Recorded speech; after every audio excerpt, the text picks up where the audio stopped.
Post man ವಂಚನೆಯಿಂದ ಹಣ ಕಳೆದುಕೊಂಡ ಖಾತೆದಾರರು.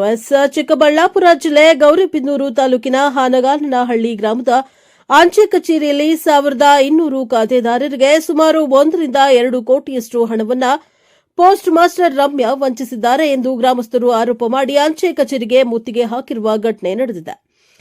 ತಾಲೂಕಿನ ಕಸಬಾ ಹೋಬಳಿಗೆ ಸೇರಿರುವ ಹಾಲಗಾನಹಳ್ಳಿಯ ಅಂಚೆ ಕಚೇರಿಯಲ್ಲಿ 2013ರಲ್ಲಿ ಪೋಸ್ಟ್ ಮಾಸ್ಟರ್ ಆಗಿ ಇದೇ ತಾಲೂಕಿನ ಇಡಕೂರು ಗ್ರಾಮದ ರಮ್ಯಾ ಎಂಬಾಕೆ ಕೆಲಸ ಆರಂಭಿಸಿದ್ದು, ಇತ್ತೀಚಿನ ಕೆಲವು ತಿಂಗಳಿಂದ ಗ್ರಾಹಕರು ಠೇವಣಿ, ಮನಿ ಆರ್ಡರ್, ಮಂತ್ಲಿ ಪಿಂಚಣಿ, ಮಾಶಾಸನ ಸ್ಥಿರ ಠೇವಣಿಯ ಸುಮಾರು 1 ರಿಂದ 2 ಕೋಟಿಯಷ್ಟು ಹಣವನ್ನು ಅಕ್ರಮ ಹಾಗೂ ವಂಚನೆ ಮಾಡಿದ್ದಾರೆ ಎಂದು ಹಾಲಗಾನಹಳ್ಳಿ ಗ್ರಾಮಸ್ಥರು ಗುರುವಾರ ಗ್ರಾಮಾಂತರ ಪೊಲೀಸ್ ಠಾಣೆಯಲ್ಲಿ ದೂರು ನೀಡಿದ್ದಾರೆ. ಇದರ ಪರಿಣಾಮ ಶುಕ್ರವಾರದಂದು ಹಿರಿಯ ಅಧಿಕಾರಿಗಳು ಗ್ರಾಮಕ್ಕೆ ಭೇಟಿ ನೀಡಿ ಪರಿಶೀಲನೆಯನ್ನ ಮಾಡಿ ಖಾತೆದಾರರಿಗೆ ಭರವಸೆ ನೀಡುವ ಪ್ರಯತ್ನ ಮಾಡಿದ್ದಾರೆ. ಅವರ ಮಾತಿಗೆ ಒಪ್ಪದ ಖಾತೆದಾರರು 1 ಗಂಟೆಗೂ ಅಧಿಕ ಸಮಯ ಹಿರಿಯ ಅಧಿಕಾರಿಗಳನ್ನ ಕಚೇರಿಯ ಒಳಗೆ ಕೂಡಿ ಹಾಕಿ ಬೀಗ ಹಾಕಲಾಗಿತ್ತು. ವಿಷಯ ತಿಳಿದ ಕೂಡಲೇ ಗ್ರಾಮಾಂತರ ಠಾಣಾ ಪಿಎಸ್ಐ ರಮೇಶ್ ಗುಗ್ರಿ ಸ್ಥಳಕ್ಕೆ ಭೇಟಿ ನೀಡಿ ಗಲಾಟೆಯ ತೀವ್ರತೆಯನ್ನ ಶಮನಗೊಳಿಸಿ ಅಧಿಕಾರಿಗಳನ್ನ ಹೊರಕರೆತಂದರು.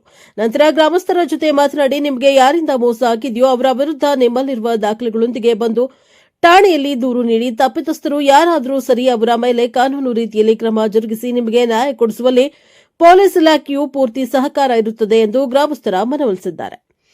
ಹಾಲಗಾನಹಳ್ಳಿ ಅಂಚೆ ಕಚೇರಿಯಲ್ಲಿ ಹಣದ ಅವ್ಯವಹಾರ ಆಗಿರುವ ಬಗ್ಗೆ ಗ್ರಾಹಕರೊಬ್ಬರು ನೀಡಿದ ದೂರಿನನ್ವಯ ನಾವು ಹೋಗಿ ಪರಿಶೀಲನೆ ನಡೆಸಿದಾಗ ಅವ್ಯವಹಾರ ನಡೆಸಿರುವುದು ಮೇಲ್ನೋಟಕ್ಕೆ ಕಂಡುಬಂದಿದೆ. ಅನಕ್ಷರಸ್ಥರು, ವೃದ್ಧರು, ಅಮಾಯಕರೇ ಹೆಚ್ಚಾಗಿ ಹಣ ಕಳೆದುಕೊಂಡಿರುವ ಬಗ್ಗೆ ಗ್ರಾಮಸ್ಥರು ದೂರುತ್ತಾ ಇದ್ದಾರೆ. ಈ ಬಗ್ಗೆ ಕೂಲಂಕುಷವಾಗಿ ತನಿಖೆ ನಡೆಸಿ ಎಲ್ಲಾ ಗ್ರಾಹಕರ ಹಣವನ್ನು ಹಿಂತಿರುಗಿಸಲು ಕ್ರಮ ಕೈಗೊಳ್ಳಲಾಗುವುದು ಎಂದು ಅಂಚೆ ಕಚೇರಿಯ ನಿರೀಕ್ಷಕ ಹನುಮಂತಪ್ಪ ತಿಳಿಸಿದ್ದಾರೆ. Bureau report Dhananjaya HP, Praja power TV, Gauribidanur. ಅಂತ ಸರ್, ಅವಳು ಸ್ಕಾಲರ್ಶಿಪ್ ದುಡ್ಡು 2 ವರ್ಷದ ಬಂದಿತ್ತು, SB ಅಕೌಂಟ್ ಅಲ್ಲಿ ಇಟ್ಟಿದ್ಲು. ಮತ್ತೆ ಅದು ಬೇಡ, ಫಿಕ್ಸೆಡ್ ಮಾಡ್ತೀನಿ, ನಾನು ಲಾಸ್ಟ್ ಇಯರ್ ತಗೊಂತೀನಿ ಅಂತ ಫಿಕ್ಸೆಡ್ ಮಾಡಿದ್ದು. ಬಟ್ ಇವಾಗ ಚೆಕ್ ಮಾಡಿಸಿದ್ರೆ ಅಲ್ಲಿ ಅಮೌಂಟ್ ಏನು ಡಿಸ್ಪ್ಲೇ ಬರೀ 500 ಇದೆ ಅಷ್ಟೇ ಸರ್. ಎಲ್ಲಿ ಫಿಕ್ಸೆಡ್ ಮಾಡಿದ್ರು? ಏನು ಆಲ್ಕನಲ್ಲಿ ಪೋಸ್ಟ್ ಆಫೀಸ್ ಅಲ್ಲಿ.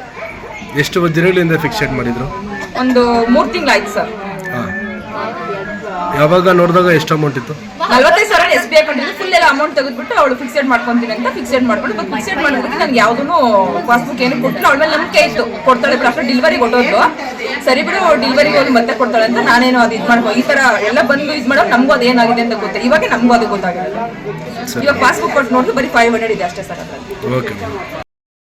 ಎಷ್ಟು ಇಟ್ಟಿದ್ರಿ ನೀವು ಅಕೌಂಟ್ ಅಲ್ಲಿ? ನಾವು 29,000 ಇಕ್ಕಿದ್ವಿ, ಅದ್ರಾಗೆ 660 ರೂಪಾಯಿ ಆಯ್ತು ಸರ್ ಅಷ್ಟೇ. ಅದ್ರಾಗೆ ಏನಿಲ್ಲ, 35,000 ಇಕ್ಕಿದ್ವಿ, ಅದಕ್ಕೆ ಒಂದು ಇದು ಕೊಡ್ಲಿಲ್ಲ, ಬುಕ್ ಕೊಡ್ಲಿಲ್ಲ, ಸೈನ್ ಹಾಕಿ ಕಾರ್ಯಕ್ರಮ ಕೊಡ್ಲಿಲ್ಲ. ಗೊತ್ತಿಲ್ಲ ಅಂತಾಳೆ ಸಾಯಮ್ಮ. ರಮ್ಯಾ ಕೇಳ್ತಾರೆ ನನ್ಗೆ ಗೊತ್ತೇ ಇಲ್ಲ ಅಂತಾಳೆ. ಅಕೌಂಟಲ್ಲಿ 660 ರೂಪಾಯಿ ಆಯ್ತು ಅಷ್ಟೇ. 51 ఫిక్స్డ్ 31 పెట్టింటి తీసుకుంటుంది. మన భానువారం వచ్చి చెకింగ్ వచ్చిండారు అని బుక్కులని పీక్కపోయింది. ఎవరు పిక్కంపోయింది? ఆయమ్మే. ఎవరు? రమ్య. ఏమిటికి ఏమని చెప్పలేదా? ఏమిటికి చెకింగ్ వస్తారు అని మాకేం తెలుసు ఇట్లా అనేది. ఇప్పుడు ఎంత ఉంది మీ అకౌంట్లో? మా అకౌంట్కి 51 31. ಮಾಡವಳೆ ಇದು ಬುಕ್ಕಲ್ಲಿ ಅಮೌಂಟ್ ಐತೆ ಅಂತ ನೋಡಿಸ್ತಾ ಇತ್ತು, ಅಲ್ಲಿ ಬ್ಯಾಲೆನ್ಸ್ ನೋಡಿಸ್ತಾ ಇಲ್ಲ, ಬರೀ 200 ರೂಪಾಯಿ ನೋಡಿಸ್ತಾ ಇತ್ತು ಅಷ್ಟೇ. ಎಷ್ಟಿತ್ತು ನಿಮ್ಮ ಅಕೌಂಟ್ ಅಲ್ಲಿ ದುಡ್ಡು? ಏನಂತ? 1,30,000. ಮೊನ್ನೆ 17,000 ತಗೊಂಡೆ, ಇನ್ನು 13,000 ಬರ್ಬೇಕು ನಮಗೆ. ಅದಕ್ಕೆ ಇವಾಗ ಎಷ್ಟು ತೋರಿಸ್ತಾ ಇದೆ? 1,200 ತೋರಿಸ್ತಾ. ಉಳಿಕೆ ದುಡ್ಡು ಎಲ್ಲೋಯ್ತು ಏನಂತ ಏನೋ ಗೊತ್ತಾಯ್ತು? ಪ್ರಾಬ್ಲಮ್. ಯಾರು ಅವಳು ಕಟ್ಟಿಸ್ಕೊಂಡಿರೋ ಪ್ರಾಬ್ಲಮ್. ಅದೇ ಯಾರು ಕಟ್ಟಿಸ್ಕೊಂಡಿದ್ದು? ಕೇಳಿದ್ರೆ ನಾವು ಬ್ಯಾಂಕ್ ಇದ್ರಲ್ಲ ಐತೆ ಅಂತ ಹೇಳ್ತಾ. ಅಲ್ಲ, ಕಟ್ಟಿಸ್ಕೊಂಡಿದ್ದು ಯಾರು ಅಂತ? ನಿಮ್ಮ ಹೆಸರು? ಸುಜಾತ.